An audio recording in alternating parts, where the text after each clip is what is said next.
রান্নাঘরে রেখার চ্যানেলে সবাইকে স্বাগত জানিয়ে আবারও একটা দারুণ স্বাদের রেসিপি নিয়ে চলে এলাম। বন্ধুরা, ফুটন্ত গরম জলের মধ্যে পুর ভরা একটা সুস্বাদু টিফিন তৈরি করা যে এত সহজ, না দেখলে তোমরা বিশ্বাসই করবে না। আর এই টিফিনটা বাচ্চা থেকে বড় সবাই খেতে কিন্তু খুব পছন্দ করবে। তাই আজকে তোমাদের সাথে সেই রেসিপিটাই শেয়ার করছি। প্রথম থেকে শেষ পর্যন্ত ভিডিওটা দেখতে থাকো, আশা করছি তোমাদের ভীষণ ভালো লাগবে। তো চলো রেসিপিটা শুরু করা যাক। এই রেসিপিটা বানানোর জন্য প্রথমে আমি একটা বড় পাত্র নিয়ে নিলাম, আর সেই পাত্রের মধ্যে দিয়ে দিলাম এই বাটির মাপ করে 2 বাটি ময়দা। তো তোমরা যদি টিফিনটা বেশি বানাতে চাও তো এখানে ময়দার পরিমাণটা বাড়িয়ে দিতে পারো। এবারে ওই ময়দার মধ্যে দিয়ে দিলাম 1 চামচ বেকিং পাউডার, দিয়ে দিলাম 4 ভাগের 1 ভাগ বেকিং সোডা, স্বাদ অনুযায়ী নুন, স্বাদ অনুযায়ী চিনি। এখন আমি সমস্ত শুকনো উপকরণগুলোকে হাতের সাহায্যে খুব ভালোভাবে ময়দার সাথে মিশিয়ে নেব।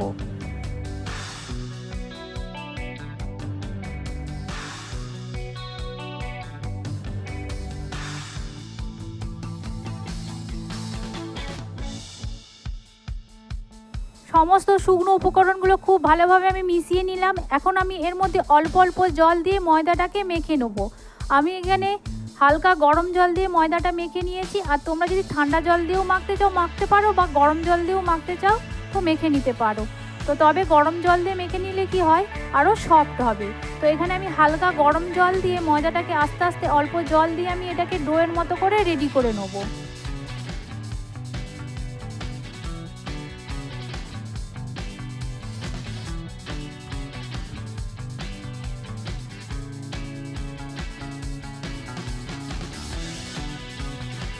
তো দেখো ডোটা আমার একদম রেডি হয়ে গেছে, আর এই ডোটা একদম খুব নরম করে মেখে নিতে হবে। তো তোমরা দেখে বুঝতেই পারছো, ঠিক এই রকম নরম করে আমি মেখে নিলাম। এখন আমি ঢাকনা দিয়ে ঢেকে 10 থেকে 15 মিনিটের জন্য এটা রেস্টে রেখে দিলাম। আর এদিকে পুর বানানোর জন্য আমি এখানে নিলাম 6টা মিডিয়াম সাইজের আলুকে সেদ্ধ করে আগে রেখেছিলাম। সেই সেদ্ধ করা আলুগুলো আমি এখানে নিয়ে নিলাম। এখন আমি একটা গ্রেটার নিয়ে নিলাম, আর গ্রেটারের সাহায্যে ঠিক আলুগুলোকে এইভাবে আমি একটু গ্রেট করে নেবো।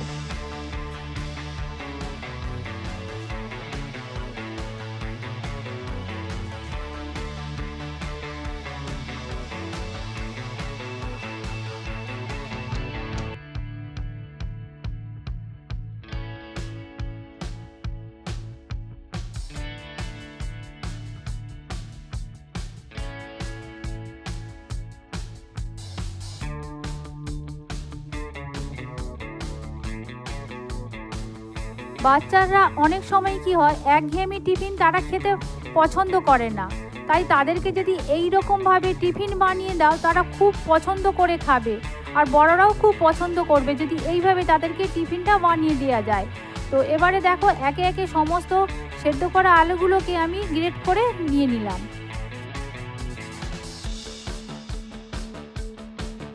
একইভাবে সমস্ত আলুগুলোকে গ্রেট করে আমি এক সাইডে সরিয়ে রেখে দিলাম। এখন আমি পুরটা তৈরি করে নেব। তার জন্য গ্যাসটাকে অন করে কড়াই বসিয়ে দিলাম, আর কড়াইয়ের মধ্যে দিলাম পরিমাণ মতো সাদা তেল। তেলটা গরম হয়ে যাওয়ার পর তার মধ্যে দিয়ে দিলাম 1 চামচ গোটা জিরে ফোড়ন, আর দিয়ে দিলাম 2টো মিডিয়াম সাইজের পেঁয়াজকে আগে থেকে আমি কুচিয়ে রেখেছিলাম, সেই পেঁয়াজ কুচোনো দিয়ে দিলাম। আর পেঁয়াজটা ভাজার সময় গ্যাসটাকে মিডিয়াম টু লোতে রেখে এই পেঁয়াজটাকে প্রথমে আমি হালকা করে ভেজে নেবো। এখানে পেঁয়াজটা খুব বেশি ভাজার দরকার নেই, হালকা করে ভেজে নিলেই হয়ে যাবে। তো কিছুক্ষণ ভেজে নেওয়ার পর এবারে এর মধ্যে দিয়ে দিলাম 1 চামচ আদা গ্রেট করে রেখেছিলাম, সেটা দিয়ে দিলাম, আর 1 চামচ দিলাম রসুন গ্রেট করা, আর দিয়ে দিলাম 2 থেকে 3টে কাঁচা লঙ্কা কুচোনো। তো সমস্ত কিছু খুব ভালোভাবে পেঁয়াজের সাথে মিশিয়ে নিয়ে নাড়াচাড়া করে আরও কিছুক্ষণ এটাকে আমি ভেজে নিলাম।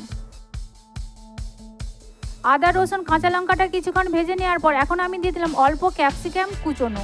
তো ক্যাপসিকামটা যদি তোমাদের বাড়িতে থাকে তাহলে ওটা দিতে পারো, আর না থাকলেও কোনো অসুবিধে নেই। তো ক্যাপসিকাম কুচোনোটা দেওয়ার পর আবারও ভালোভাবে মিশিয়ে নিয়ে নাড়াচাড়া করে এটাকে আমি ভেজে নেব।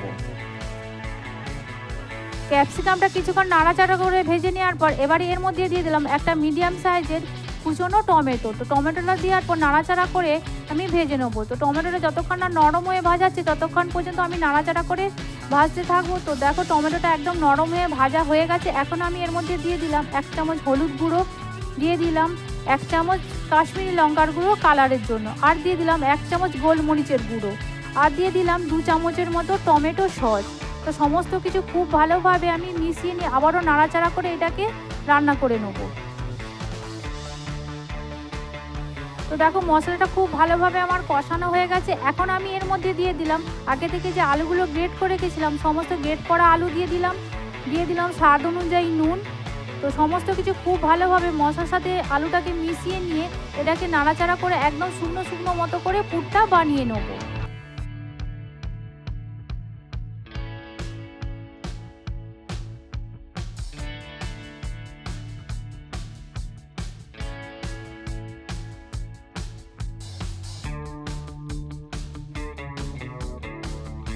আর এই পুরটা বানানোর সময় গ্যাসটাকে মিডিয়াম টু লোতে রেখে এই পুরটাকে একদম শুকনো শুকনো করে বানিয়ে নিলাম। আর এখন আমি এর মধ্যে দিয়ে দিলাম অল্প একটু ধনে পাতা কুচোনো। তো ধনে পাতা কুচোনোটা দেওয়ার পর আবারও খুব ভালোভাবে আমি এটাকে মিশিয়ে নিয়ে নাড়াচাড়া করে আরও একটু শুকনো শুকনো করে এটাকে মানে আলুর পুরটাকে রান্না করে নেব।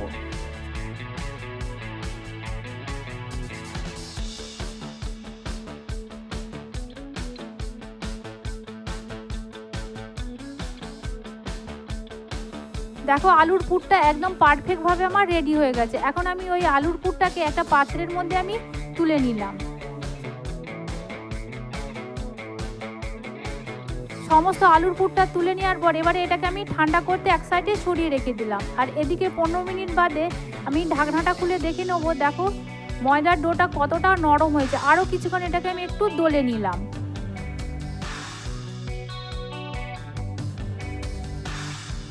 ডোটা কিছুক্ষণ আমি দলে নিলাম। এখন আমি ওই ডোটা থেকে একে একে করে লেচি কেটে নেবো। যেই রকম আমরা রুটির লেচি কাটি তার থেকে বড় সাইজ করেই লেচিগুলোকে কাটতে থাকবো।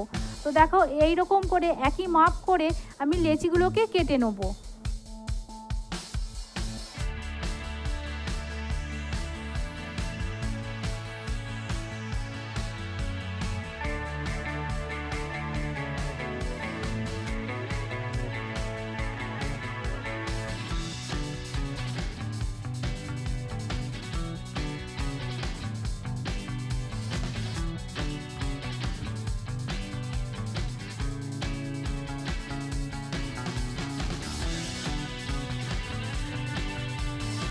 একই রকমভাবে সমস্ত লেচিগুলোকে আমি কেটে রেখে দিলাম।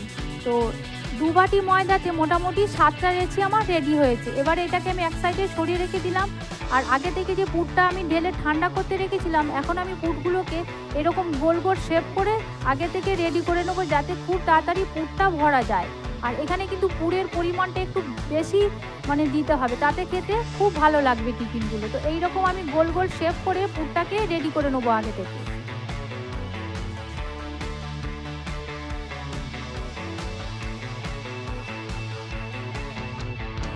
একইভাবে সমস্ত পুরগুলোকে আমি গোল পাকিয়ে রেখে দিলাম। আর এদিকে দেখতেই পাচ্ছ যে আমি লেচিটা কেটে রেখেছিলাম, একটা লেচি নিয়ে নিলাম আর হাতের মধ্যে একটু চেপে গোল পাকিয়ে নেওয়ার পর লেচিটাকে এরকম বাটির মতো করে আমি গর্ত করে নেবো, যাতে পুরটা খুব সহজেই আমি ভরতে পারি।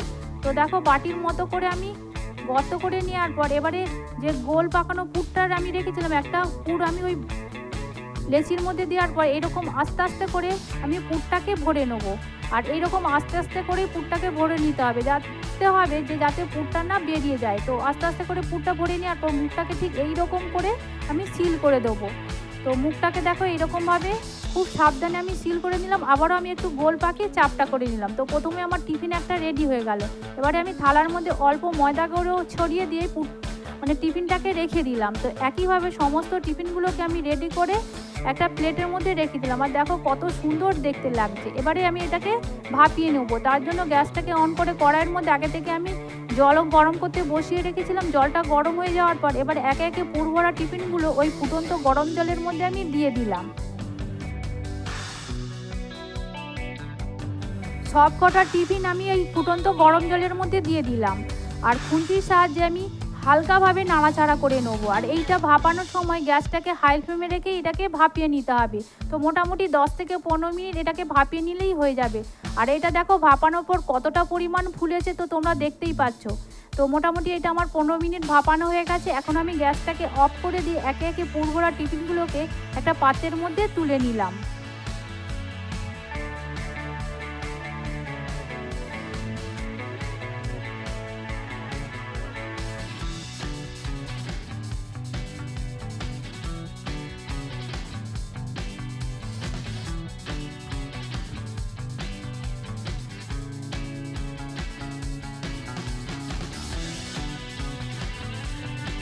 কড়াই থেকে সবকটা ভাপানো টিফিন আমি তুলে নেওয়ার পর এবার এগুলোকে আমি ভেজে নেবো, মানে ফ্রাই করে নেবো। তার জন্য গ্যাসটাকে অন করে একটা প্যান বসিয়ে দিলাম। প্যানের মধ্যে দিয়ে দিলাম পরিমাণ মতো সাদা তেল। তেলটাকে কিন্তু প্রথমে খুব ভালোভাবে গরম করে নিতে হবে। তেলটা যদি না খুব ভালোভাবে গরম হয়, এই পুরভরা টিফিনগুলো তেলের মধ্যে দেওয়ার সময় কিন্তু প্যানের মধ্যে আটকে যাওয়ার সম্ভাবনা থাকবে। সেই জন্য খুব ভালোভাবে এটাকে আমি গরম করে নিলাম। গরম করে নেওয়ার পর এবারে আমি পুরভরা টিফিনগুলোকে তেলের মধ্যে দিয়ে দিলাম ভাজার জন্য। আর এখানে একসঙ্গে সব কটা টিফিন আমার ভাজা যাবে না, সেজন্য আমি চারটে চারটে করে দিয়ে এটাকে ভেজে নেবো। প্রথমে নিচের দিকটা ভাজার জন্য আমি 1.5 থেকে 2 মিনিট এটাকে আমি ভাজতে দেবো।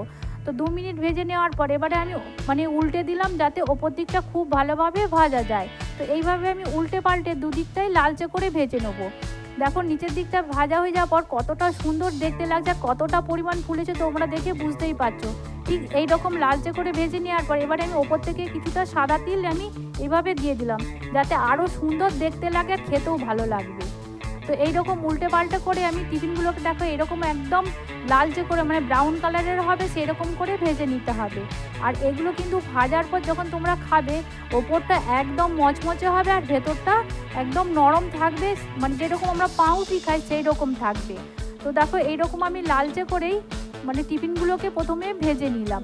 তো এবারে ভেজে রাখা টিফিনগুলোকে একে একে একটা পাত্রের মধ্যে আমি তুলে নিলাম।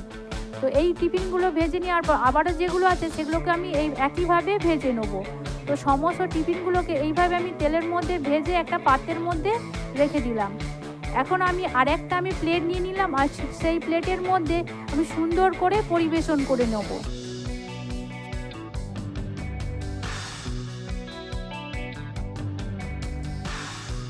এইভাবেই তৈরি হয়ে গেল ফুটন্ত গরম জলের মধ্যে পুরভরা একটা সুস্বাদু টিফিন, যেটা খেতে কিন্তু খুবই টেস্ট হয়। তো সব কটা টিফিন আমি এই প্লেটের মধ্যে পরিবেশন করে নিলাম।